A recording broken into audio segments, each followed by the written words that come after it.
রহস্যময় পারিবারিক অ্যাডভেঞ্চার গল্প। তোমার স্লিপিং পিল খাওয়ার পর আমি তোমার বিছানায় শুতে চাই। রাতে আমার ঘুম আসে না। ডাক্তার স্লিপিং পিল দিয়েছে। রাতে খাওয়ার পর বিছানায় শুয়েছি। একটু পরে ছেলে এল। বলল, মা ঘুম আসছে। আমি বললাম, আসছে। সে আমার পাশে বিছানায় বসল। বলল, আমিও এখানে থাকি। আমি বললাম, তোর রুমে গিয়ে ঘুমাক। সে বলল, না মা, তুমি অসুস্থ। আমি তোমার পাশে থাকব। পিল এর এফেক্ট আমার চোখ ভারী হয়ে আসছিল। সে আমার পাশে শুয়ে পড়ল। বলল, মা, আমিও তোমার সাথে ঘুমাতে চাই। আমি বললাম, তুই বড় হয়ে গেছিস। সে আমার কাছে এসে বলল, আমি বড় হয়েছি বলেই তো তোমাকে বিয়ে করতে চাই। পিল এর এফেক্ট আমি ঝিমঝিম করছিলাম। সে আমার কপালে হাত রেখে বলল, মা, তুমি ঘুমিয়ে পড়ো। কাল সকালে উঠে আমার প্রপোজাল এর উত্তর দেবে। আমার চোখ বন্ধ হয়ে আসছিল। তার হাতের স্পর্শ কপালে অনুভব করছিলাম। এই গল্পটি সম্পূর্ণ শুনলে আপনাদের পানি অটোমেটিক বের হয়ে যাবে, সো যত দ্রুত সম্ভব হাতের কাছে টিস্যু নিয়ে বসে পড়ুন। বিছানার চাদর যেন নষ্ট না হয় সেটা সম্পূর্ণ খেয়াল রাখার অনুরোধ জানিয়ে গল্পটি এখন শুরু করব। তার আগে সর্বশেষ অনুরোধ, দয়া করে এমন পানি বের করার গল্প নিয়মিত শুনতে আমাদের চ্যানেলটি সকলেই সাবস্ক্রাইব করুন। ধন্যবাদ। হ্যালো বন্ধুরা, আমার নাম মীরা চৌধুরী। আমার বয়স 40 বছর। আমার স্বামীর নাম রাহুল চৌধুরী, বয়স 43 বছর। আমাদের 2 সন্তান, সাদিক আর রিনা। সাদিক 18 বছর বয়সী, কলেজে পড়ে। রিনা 13 বছর বয়সী, স্কুলে যায়। আমার অসুস্থতার কারণে গত কয়েকদিন ধরে ঘুম আসছে না। ডাক্তার একটা শক্তিশালী ঘুমের ওষুধ দিয়েছে যেটা খাওয়ার পর গভীর ঘুম হয়। আজ রাতেও ওষুধ খেয়ে বিছানায় শুয়েছি। কিছুক্ষণ পর সাদিক আমার রুমে এসে হাজির। বলল, মা, ঘুম এলো নাকি? আমি বললাম, একটু আসতেছে। সে আমার বিছানার কিনারে বসে বলল, আমিও একটু এখানে থাকি। আমি বললাম, তোর নিজের রুমে গিয়ে শো। সে বলল, মা, তুমি অসুস্থ, আমি তোমার পাশে থাকব। ওষুধের প্রভাবে আমার মাথা ঝিমঝিম করতে শুরু করেছে। চোখ ভারী হয়ে আসছিল। সাদিক আমার পাশে শুয়ে পড়ল। বলল, মা, আমিও তোমার সাথে ঘুমাবো। আমি অল্প জ্ঞান থাকতে বললাম, তুই তো এখন বড় হয়ে গেছিস। সে আরও কাছে এসে বলল, আমি বড় হয়েছি বলেই তো তোমাকে বিয়ে করতে চাই মা। ওষুধের প্রভাবে আমি খুবই অসংলগ্ন অবস্থায় ছিলাম। চোখ প্রায় বন্ধ হয়ে আসছিল। সাদিক আমার কপালে হাত রেখে আদর করতে করতে বলল, মা, তুমি এখন ঘুমিয়ে পড়ো। কাল সকালে উঠে আমার প্রপোজাল এর উত্তর দেবে। আমার চেতনা প্রায় লোপ পেতে শুরু করেছে। শুধু তার হাতের স্পর্শটুকু অনুভব করতে পারছিলাম কপালে। পরদিন সকালে ঘুম ভাঙতে দেখি রাহুল আর রিনা আমার বিছানার পাশে দাঁড়িয়ে আছে। রাহুল বলল, কেমন লাগছে? ওষুধটা কাজ করেছে নাকি? আমি বললাম, হ্যাঁ, অনেক ভালো ঘুম হয়েছে। রিনা বলল, মা, সাদিক ভাইজা বলল তুমি নাকি তার প্রপোজাল এর উত্তর দেবে। আমি অবাক হয়ে বললাম, কি প্রপোজাল? রাহুল হাসতে হাসতে বলল, সাদিক গতকাল রাতে আমাদের বলেছে যে সে তোমাকে একটা বিশেষ জায়গায় বেড়াতে নিয়ে যেতে চায়। তোমার শরীর ভালো হলে। সেটাই নাকি তার প্রপোজাল। আমি তখন বুঝলাম যে ওষুধের প্রভাবে আমি কি শুনেছি আর কি বুঝেছি। রিনা বলল, হ্যাঁ মা, ভাইয়া বলেছে তোমাদের ওয়েডিং অ্যানিভার্সারি এর জন্য একটা সারপ্রাইজ প্ল্যান করেছে। সাদিক তখন রুমে ঢুকল। বলল, মা, কেমন আছো? ভালো ঘুম হয়েছে? আমি বললাম, হ্যাঁ। তুই কি একটা প্রপোজাল এর কথা বলেছিলি? সে হেসে বলল, হ্যাঁ মা। বাবা মায়ের ওয়েডিং অ্যানিভার্সারিতে আমি আর রিনা মিলে তোমাদের একটা স্পেশাল সারপ্রাইজ দিতে চাই। একটা রহস্যময় জায়গায় বেড়াতে নিয়ে যেতে চাই। সেই প্রপোজালটাই করেছি। রাহুল বলল, সাদিক আর রিনা একটা ট্রেজার হান্ট এর মতো খেলার ব্যবস্থা করেছে। আমাদের জন্য একটা মাইস্টারি ট্যুর প্ল্যান করেছে। আমি মুচকি হেসে বললাম, তাহলে প্রপোজালটা অ্যাকসেপ্ট। এর পরদিন থেকেই আমাদের রহস্যময় অ্যাডভেঞ্চার শুরু হল। সাদিক আর রিনা আমাদের চোখ বেঁধে একটা গাড়িতে তুলে দিল। বলল, বাবা মা, আজ তোমরা আমাদের গেস্টস। আমরা তোমাদের এমন জায়গায় নিয়ে যাব যেখানে তোমরা আগে কখনো যাওনি। গাড়ি চলতে থাকল প্রায় 2 ঘন্টা। এরপর গাড়ি থামল। সাদিক আর রিনা আমাদের হাত ধরে কোথাও নিয়ে গেল। তারপর আমাদের চোখের বাঁধন খুলে দিল। দেখি আমরা একটা পুরনো জমিদার বাড়ির সামনে দাঁড়িয়ে আছি। রিনা উৎসাহিত হয়ে বলল, মা, এটা আমাদের দাদু মানে তোমার শ্বশুরের পুরনো বাড়ি। অনেক বছর ধরে এখানে কেউ আসে না আগে। সাদিক বলল, বাবা, আমি রিসার্চ করে জানতে পেরেছি যে এই বাড়িতে অনেক পুরনো দিনের স্মৃতি লুকিয়ে আছে। আমরা আজ একসাথে এই বাড়ি এক্সপ্লোর করব। রাহুল অবাক হয়ে বলল, কিন্তু এই বাড়িতে তো অনেক বছর ধরে কেউ থাকে না। চাবি পেলে কোথায়? রিনা হাসতে হাসতে পকেট থেকে একটা পুরনো চাবি বের করল। বলল, দাদির কাছে ছিল। আমি তার কাছ থেকে নিয়ে এসেছি। দাদি বলেছেন এই বাড়িতে অনেক গোপন জিনিস আছে গি। আমরা 4 জন বাড়িতে ঢুকলাম। ভিতরটা অন্ধকার আর ধুলো ভরা। সাদিক টর্চ লাইট নিয়ে এসেছিল। আমরা ধীরে ধীরে বাড়ির বিভিন্ন রুম দেখতে শুরু করলাম। প্রতিটা রুমে পুরনো আসবাবপত্র আর ছবি। দোতলায় একটা বন্ধ রুম ছিল। চাবি দিয়ে খোলার চেষ্টা করলাম কিন্তু খুলছে না। সাদিক বলল, এই রুমটাই সবচেয়ে রহস্যময়। দাদি বলেছেন এখানে আমাদের পূর্বপুরুষদের অনেক গোপন কথা লুকানো আছে গি। রিনা বলল, আমার মনে হচ্ছে এখানে কোনো ট্রেজার আছে। আমরা সবাই মিলে রুমের চারপাশ খুঁজতে শুরু করলাম। হঠাৎ করে রাহুল দেয়ালের একটা লুজ ব্রেক খুঁজে পেল। সেটা সরাতে ভিতর থেকে আরেকটা চাবি বেরিয়ে এল। নতুন চাবি দিয়ে রুম খোলা গেল। ভিতরে দেখি একটা পুরনো আলমারি আর একটা লেখার টেবিল। টেবিলের উপর অনেকগুলো পুরনো কাগজপত্র আর একটা ডায়েরি। সাদিক ডায়েরিটা খুলে দেখল। বলল, এটা আমাদের দাদুর লেখা। এখানে তিনি লিখেছেন যে এই বাড়িতে একটা গোপন ছানল আছে। আমি উৎসাহিত হয়ে বললাম, সত্যি? কোথায়? রিনা ডায়েরি পড়তে পড়তে বলল, এখানে লেখা আছে যে বাড়ির বেসমেন্টে একটা লুকানো ডোর আছে। সেটা দিয়ে আন্ডারগ্রাউন্ডে যাওয়া যায়। আমরা সবাই মিলে বেসমেন্টে নেমে গেলাম। অনেক খোঁজাখুঁজির পর একটা বড় পাথরের পিছনে একটা ছোট ডোর খুঁজে পেলাম। দরজা খুলতে একটা সিঁড়ি দেখা গেল যেটা নিচের দিকে চলে গেছে। রাহুল বলল, এটা কোথায় যায় কে জানে। আমাদের সাবধানে যেতে হবে। আমরা সবাই টর্চ লাইট নিয়ে ধীরে ধীরে সিঁড়ি দিয়ে নিচে নামতে শুরু করলাম। নিচে গিয়ে দেখি একটা লম্বা ছানল। থানলের দেয়ালে অনেক পুরনো ছবি আর সিম্বলস আঁকা। সাদিক বলল, এগুলো দেখতে অনেক পুরনো লাগছে। হয়তো কয়েকশো বছরের পুরনো। আমরা ছানল দিয়ে হাঁটতে শুরু করলাম। প্রায় 15 মিনিট হাঁটার পর একটা বড় চেম্বার এ পৌঁছলাম। সেখানে অনেক পুরনো জিনিসপত্র রাখা। কয়েন্স, জুয়েলারি আর অনেক অজানা আর্টিফ্যাক্টস। রিনা অবাক হয়ে বলল, এ তো সত্যিকারের ট্রেজার। রাহুল বলল, এগুলো আমাদের পূর্বপুরুষদের সম্পত্তি। কিন্তু এই গোপন জায়গা রাখা কেন? হঠাৎ করে আমরা ছানল এর অন্য দিক থেকে কিছু আওয়াজ শুনতে পেলাম। কে যেন আসছে। আমরা সবাই ভয় পেয়ে গেলাম। সাদিক হুইসপার করে বলল, এখানে আর কেউ আছে নাকি? আওয়াজ আরও কাছে আসতে থাকল। আমরা টর্চ বন্ধ করে লুকিয়ে থাকলাম। কিছুক্ষণ পর দেখি একজন বয়স্ক মানুষ ছানল দিয়ে আসছেন। তিনি আমাদের দেখে অবাক হয়ে বললেন, তোমরা কারা? এখানে কি করছ? রাহুল সাহস করে বলল, আমরা এই বাড়ির মালিকের ফ্যামিলি। আপনি কে? বয়স্ক মানুষটি মুচকি হেসে বললেন, আমি এই এলাকার কেয়ারটেকার। তোমাদের দাদুর সময় থেকে এই জায়গা দেখাশোনা করি গি। তিনি আমাদের কাছে এসে বললেন, আমার নাম হরি কাকা। তোমাদের দাদু আমাকে এই গোপন জায়গার দায়িত্ব দিয়ে গেছেন। তোমরা ফ্যামিলি এর সদস্য বলে আমি তোমাদের সব কিছু জানাব গো। হরি কাকা আমাদের বললেন যে এই টানেল সিস্টেম আসলে একটা এমার্জেন্সি এসকেপ রাউট ছিল। ব্রিটিশ আমলে যখন জমিদারদের উপর অত্যাচার হতো তখন এই গোপন পথ দিয়ে পালানোর ব্যবস্থা ছিল।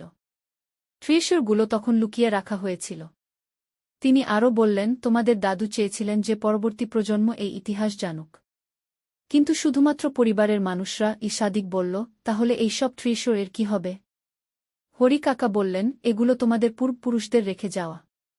তোমরা চাইলে এগুলো মিউজিয়াম এ দান করতে পারো অথবা ফ্যামিলিতে রাখতে পারো। আমি বললাম, এই অ্যাডভেঞ্চারটা সত্যিই অবিশ্বাস্য।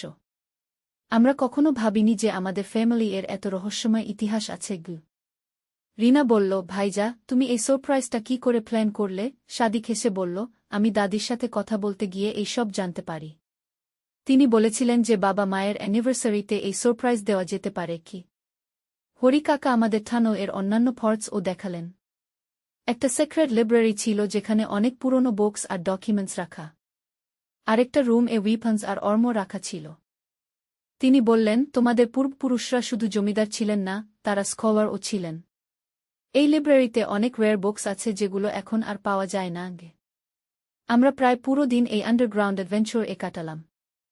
হরি কাকা আমাদের অনেক পুরনো গল্প বললেন। কিভাবে আমাদের দাদা দাদি এই জায়গা ব্যবহার করতেন, কিভাবে স্বাধীনতা সংগ্রামে এই ছানল কাজে লেগেছিল। সন্ধ্যার দিকে আমরা আবার উপরে উঠে এলাম। হরি কাকা বললেন, তোমরা যখন চাও তখনই এই জায়গায় আসতে পারো। কিন্তু এই গোপনীয়তা ফ্যামিলি এর মধ্যেই রাখবে। রাহুল বলল, এই অ্যানিভার্সারি সারপ্রাইজটা সত্যিই জীবনের সেরা সারপ্রাইজ। আমরা কখনো ভুলব না। আমি সাদিক আর রিনাকে জড়িয়ে ধরে বললাম, তোমরা আমাদের এমন একটা অভিজ্ঞতা দিলে যেটা কখনো ভুলব না। সাদিক বলল, মা, এটা শুধু শুরু। আমরা এই জায়গা নিয়ে আরও রিসার্চ করব। হয়তো আরও রহস্য আবিষ্কার করব। রিনা বলল, পরের বার আমরা ক্যাম্পিং করে এখানে থাকব। রাতে এই জায়গা কেমন লাগে দেখব। ফেরার পথে আমি ভাবছিলাম যে আমাদের পরিবারের এত সমৃদ্ধ ইতিহাস আছে যেটা আমরা জানতামই না। সাদিক আর রিনার এই ইনিশিয়েটিভের জন্য আমি গর্বিত। বাড়ি ফিরে আমরা সবাই মিলে এই অ্যাডভেঞ্চার এর অভিজ্ঞতা নিয়ে আলোচনা করলাম। রাহুল বলল, আমাদের এই ডিসকভারিগুলো প্রপারলি ডকুমেন্ট করা উচিত, ভবিষ্যৎ প্রজন্মের জন্য।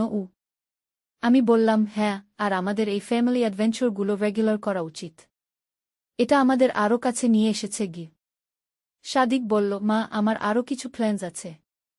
আমরা এই হিস্টোরিক্যাল রিসার্চটা কন্টিনিউ করব। হয়তো আমাদের এলাকার আরও ফ্যামিলিদের সাথে যোগ দিয়ে একটা হেরিটেজ প্রিজার্ভেশন প্রজেক্ট শুরু করতে পারি। এই অ্যাডভেঞ্চার এর পর থেকে আমাদের পরিবারের বন্ড আরও শক্তিশালী হয়েছে। আমরা নিয়মিত সেই জমিদার বাড়িতে যাই আর নতুন নতুন আবিষ্কার করি। হরি কাকা আমাদের পার্মানেন্ট কেয়ারটেকার হিসেবে সাহায্য করেন। কয়েক মাস পর আমরা সেই আন্ডারগ্রাউন্ড লাইব্রেরি থেকে কিছু ওয়্যার ম্যানুস্ক্রিপ্টস আবিষ্কার করলাম যেগুলো ইতিহাসবিদদের কাছে অমূল্য। আমরা সিদ্ধান্ত নিলাম যে এগুলো প্রপার প্রিজার্ভেশন এর জন্য মিউজিয়াম এ দান করব। রিনা বলল, আমি বড় হয়ে আর্চায়োলজি নিয়ে পড়ব। আমাদের ফ্যামিলি এর এই হেরিটেজ নিয়ে আরও কাজ করব। সাদিকও হিস্টোরি নিয়ে আগ্রহী হয়ে উঠল। সে বলল, আমি আমাদের এই পুরো অ্যাডভেঞ্চারটা একটা বুক এ লিখব, যাতে পরের প্রজন্ম জানতে পারে। আজও যখন আমি সেই রাতের কথা ভাবি যখন স্লিপিং পিল খেয়ে ঘুমিয়েছিলাম আর সাদিক তার সারপ্রাইজ প্রপোজাল এর কথা বলেছিল, তখন হাসি পায়।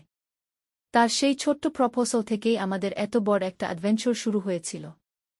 এখন আমাদের পরিবারের একটা নতুন ট্র্যাডিশন হয়েছে। প্রতি অ্যানিভার্সারিতে আমরা এমন কোনো অ্যাডভেঞ্চার প্ল্যানিং করি যেটা আমাদের আরও কাছে নিয়ে আসে। কখনো ট্রেজার হান্টিং, কখনো হিস্টোরিক্যাল সাইট ভিজিট, কখনো মাইস্টারি সলভিং। আমার মনে হয় ফ্যামিলি বন্ডের জন্য এই ধরনের শেয়ার্ড এক্সপিরিয়েন্সেস অত্যন্ত গুরুত্বপূর্ণ। আমরা শুধু একসাথে থাকি না, একসাথে নতুন কিছু আবিষ্কার করি, একসাথে রহস্যের সমাধান করি। সাদিকের সেই রাতের কথাগুলো এখন আমাদের কাছে একটা মজার মেমোরি।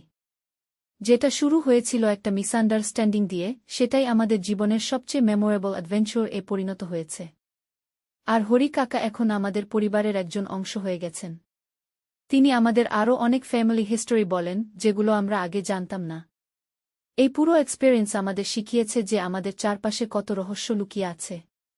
শুধু একটু কিউরিওসিটি আর একসাথে এক্সপ্লোর করার মানসিকতা থাকলেই আমরা অভাবনীয় অভিজ্ঞতা পেতে পারি। আমাদের এই অ্যাডভেঞ্চার স্টোরি এখন আমাদের এলাকায় ফেমাস। অনেকে আমাদের কাছে পরামর্শ নেন কিভাবে তারাও তাদের ফ্যামিলি হিস্টোরি নিয়ে রিসার্চ করতে পারেন। আমি মনে করি প্রতিটা পরিবারের নিজস্ব কিছু রহস্য আর ইতিহাস থাকে। শুধু সেগুলো খুঁজে বের করার জন্য একটু এফোর্ট দরকার। আর সেই এফোর্টটা যদি পুরো পরিবার মিলে করা হয় তাহলে সেটা আরও এনজয়েবল হয়। আমাদের পরের অ্যাডভেঞ্চারটা হলো সেই আন্ডারগ্রাউন্ড টানেল এর শেষ মাথা খুঁজে বের করা। হরি কাকা বলেছিলেন যে ছানোটা নদীর পাড় পর্যন্ত চলে গেছে। আমরা সিদ্ধান্ত নিলাম যে পুরো রাউটটা এক্সপ্লোর করব। পরের সপ্তাহেই আমরা আবার গেলাম। এইবার আমরা আরও ভালো প্রিপারেশন নিয়ে গেলাম। Rope, extra torch, first aid kit, খাবার পানি সব নিয়ে গেলাম। হরি কাকা আমাদের সাথে আছেন। তিনি বললেন, তোমাদের দাদু একবার আমাকে বলেছিলেন যে এই টানেল এর শেষে একটা সিক্রেট বোট ডক আছে। কিন্তু আমি কখনো সেখানে যাইনি। আমরা টানেল এর অন্য দিক দিয়ে যাত্রা শুরু করলাম। এই পথ আগের চেয়ে বেশি সরু আর অন্ধকার। কিন্তু আমরা এক্সাইটেড ছিলাম নতুন কিছু আবিষ্কার করার জন্য। প্রায় আধা ঘন্টা হাঁটার পর আমরা একটা বিশাল কেভ এর মতো জায়গায় পৌঁছলাম। সেখানে ন্যাচারাল লাইট আসছিল উপর থেকে। দেখি একটা বড় ওপেনিং আছে যেখান দিয়ে আকাশ দেখা যাচ্ছে। সাদিক বলল, এটা তো আন্ডারগ্রাউন্ড কেভ নয়, এটা একটা ন্যাচারাল ক্যানিয়ন। রাহুল বলল, আমাদের পূর্বপুরুষরা এই ন্যাচারাল স্ট্রাকচারটাকে কাজে লাগিয়েছেন। রিনা ক্যানিয়ন এর দেয়ালে কিছু অ্যানসিয়েন্ট পেইন্টিং আবিষ্কার করল। সেগুলো দেখতে কেভ পেইন্টিং এর মতো। হরি কাকা বললেন, এই পেইন্টিংসগুলো 1000 বছরের পুরনো হতে পারে। আমাদের এলাকায় সেই আমল থেকে মানুষ বাস করে। আমি পেইন্টিংসগুলো দেখে ফ্যাসিনেটেড হয়ে গেলাম। সেখানে অ্যানিমালস, হান্টিং সিনস আর কিছু সিম্বলস আঁকা। মনে হচ্ছিল যেন আমরা একটা অ্যানসিয়েন্ট সিভিলাইজেশন এর ট্রেসেস খুঁজে পেয়েছি। ক্যানিয়নের অন্য দিকে গিয়ে আমরা সত্যিই একটা আন্ডারগ্রাউন্ড রিভার খুঁজে পেলাম। নদীর ধারে একটা পুরনো উডেন প্ল্যাটফর্ম ছিল, যেটা নৌকা বাঁধার জন্য ব্যবহার হতো। হরিকাকা উৎসাহিত হয়ে বললেন, এই তো সেই সেক্রেট ডক। তোমাদের দাদুর কথা সত্যি ছিল। তিনি আরও বললেন যে এই জায়গা দিয়ে জরুরি পরিস্থিতিতে নৌকা করে অন্য জায়গায় পালানো যেত। রিনা বলল, আমাদের একটা নৌকা আনা উচিত। এই আন্ডারগ্রাউন্ড রিভারটা এক্সপ্লোর করা উচিত। কি আমি বললাম, কিন্তু সেটা একটু রিস্কি হতে পারে। সাদিক বলল, আমরা এই জায়গা নিয়ে আরও স্টাডি করি। হয়তো জিওলজিস্ট আর আর্চায়োলজিস্টদের সাহায্য নিতে পারি। আমরা সেদিন আর বেশি ডেপথ যেতে পারলাম না, কিন্তু এই ডিসকভারিটা আমাদের আরও এক্সাইটেড করে তুলল। ফেরার পথে হরি কাকা আমাদের বললেন যে আমাদের এই গবেষণা এলাকার ইতিহাসের জন্য অত্যন্ত গুরুত্বপূর্ণ। বাড়ি ফিরে আমরা ইন্টারনেটে রিসার্চ করতে শুরু করলাম। সাদিক জিওলজিক্যাল সার্ভে এর সাথে কন্ট্যাক্ট করল। রিনা আর্চায়োলজি ডিপার্টমেন্ট এর সাথে যোগাযোগ করল। কয়েকদিন পর দেখা গেল যে আমাদের ডিসকভারিটা সত্যিই সিগনিফিক্যান্ট। লোকাল ইউনিভার্সিটি থেকে একটা রিসার্চ টিম আমাদের সাথে দেখা করতে এল। তারা বললেন যে আমাদের খুঁজে পাওয়া পেইন্টিংস আর আর্টিফ্যাক্টসগুলো এই অঞ্চলের অ্যানসিয়েন্ট হিস্টোরি এর জন্য অমূল্য। তারা প্রপার এক্সকেভেশন আর প্রিজার্ভেশন এর জন্য প্রজেক্ট শুরু করতে চান। আমি গর্বিত ছিলাম যে আমাদের পরিবারের একটা ছোট অ্যাডভেঞ্চার থেকে এত বড় একটা আর্চায়োলজিক্যাল ডিসকভারি হয়েছে। সাদিক আর রিনা তো হেরো হয়ে গেছে ইউনিভার্সিটিতে, কিন্তু সবচেয়ে ভালো লাগছিল এই যে আমাদের পরিবারের বন্ড আরও মজবুত হয়েছে। আমরা এখন শুধু পরিবার নয়, আমরা একসাথে এক্সপ্লোর, রিসার্চার আর অ্যাডভেঞ্চার পার্টনার। সেই রাতের ঘটনা থেকে শুরু করে আজ পর্যন্ত আমাদের এই জার্নিটা অবিশ্বাস্য। কে ভেবেছিল যে একটা স্লিপিং পিল আর একটা মিসআন্ডারস্ট্যান্ডিং থেকে আমাদের এত বড় একটা অ্যাডভেঞ্চার শুরু হবে। আমার মনে হয় জীবনে এই ধরনের আনএক্সপেক্টেড মোমেন্টসগুলোই সবচেয়ে ভ্যালুয়েবল, যেগুলো আমাদের নতুন পথ দেখায়, নতুন অভিজ্ঞতা দেয় আর পরিবারকে আরও কাছে নিয়ে আসে। এখন আমাদের পরিবারের একটা নতুন আইডেন্টিটি হয়েছে। আমরা লোকাল হেরিটেজের প্রিজার্ভেশন এর সাথে জড়িত। সাদিক হিস্টোরি নিয়ে স্টাডি করছে, রিনা আর্চায়োলজিতে ইন্টারেস্টেড হয়েছে। রাহুল আর আমি এই পুরো প্রজেক্টের কোঅর্ডিনেটর হিসেবে কাজ করছি। আমরা অন্যান্য ফ্যামিলিদের সাথেও যোগাযোগ করেছি যাদের এই এলাকায় পুরনো ইতিহাস আছে। এখন আমরা একটা কমিউনিটি হেরিটেজ প্রজেক্ট শুরু করেছি।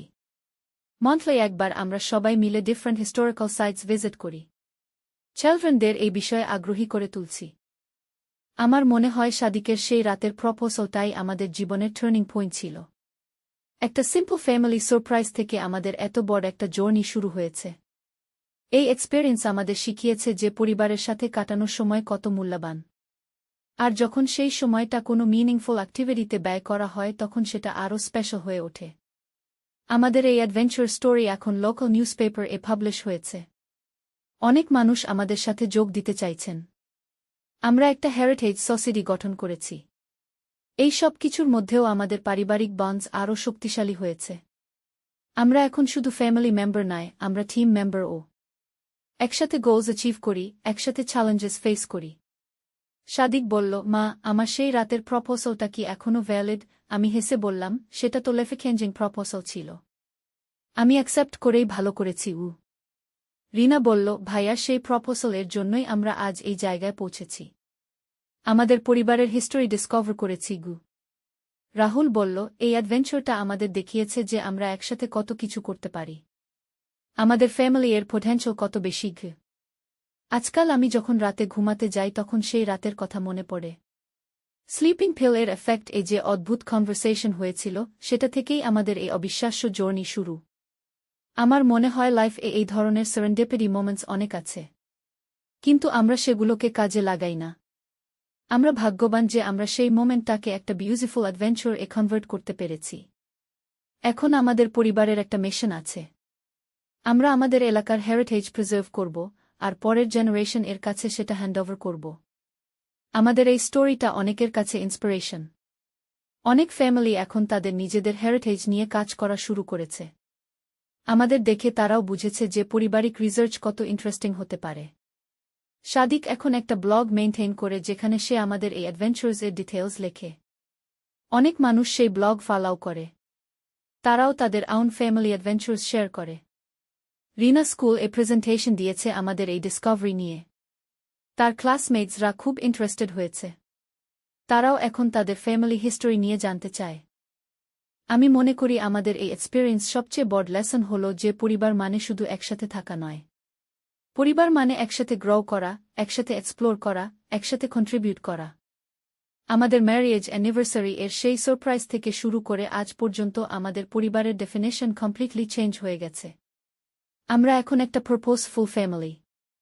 এই পুরো জার্নিটা আমাদের প্রুভ করেছে যে ফ্যামিলি অ্যাডভেঞ্চার সবচেয়ে রিওয়ার্ডিং এক্সপেরিয়েন্স। কারণ সেখানে লাভ, ট্রাস্ট, কোঅপারেশন আর শেয়ার্ড গোলস সবকিছু একসাথে থাকে। আমার বিশ্বাস সব পরিবারের মধ্যে এই ধরনের পোটেনশিয়াল আছে। শুধু একটা স্টার্টিং পয়েন্ট দরকার। আমাদের ক্ষেত্রে সেটা ছিল সাদিকের সেই রাতের মিষ্টি প্রপোজাল। এখন যখন আমি স্লিপিং পিল খাই তখনও সাদিক আমার রুমে এসে জিজ্ঞেস করে, মা, ঘুম আসছে? কিন্তু এখন আর সেই অকওয়ার্ড সিচুয়েশন হয় না। আমরা হেসে সেই রাতের কথা মনে করি। আমাদের পরিবারের এই ট্রান্সফরমেশন আমার কাছে অনেক স্পেশাল। আমরা একসাথে হিস্টোরি এক্সপ্লোর করি, একসাথে মাইস্ট্রি সলভ করি, একসাথে কমিউনিটি সার্ভাইস করি। আমাদের এই অ্যাডভেঞ্চার স্টোরি এখন আর শুধু আমাদের পরিবারের নয়। এটা আমাদের কমিউনিটি এর অনেকের ইন্সপিরেশন। তারাও এখন ফ্যামিলি বন্ডিং অ্যাক্টিভিটিজ এ বেশি ফোকাস করছে। আমি গ্রেটফুল যে সেই স্লিপিং পিল এর রাতে যে মিসআন্ডারস্ট্যান্ডিং হয়েছিল সেটা আমাদের লাইফকে এত পজিটিভ ডাইরেকশন এ নিয়ে গেছে। সত্যি বলতে সেটা ছিল আমাদের পরিবারের জন্য একটা ব্লেসিং ডিসগাইজ।